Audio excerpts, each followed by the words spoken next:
Kuda kalasa patpisçiler. Şimdi Mirzigeş'e geldik.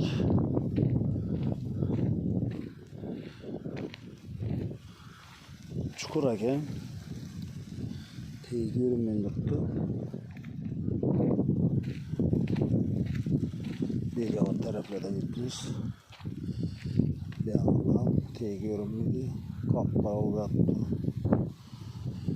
Kuda kalasa şöyle kamak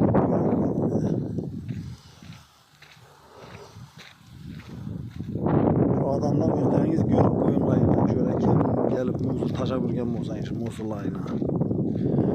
Yaxşımış orada. Şu derece apartaş anla birini. Aynıksa göre gelince tok bakadon fermerler. Haltalap taşapsılar muzullarını.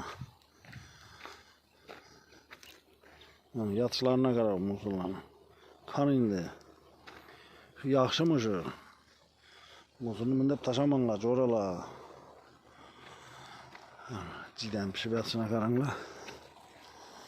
Muzulun yanında. Karmaka taşıyımız bunu hazır. TBT zarar bu. Dersten şöyle yolun içine taşak gittiler. Ama altıza taşaş gerek. Ders taşı Allah, saman taşı Allah yine yakıp ergeller. Havanı iflaslap yatıptı bu.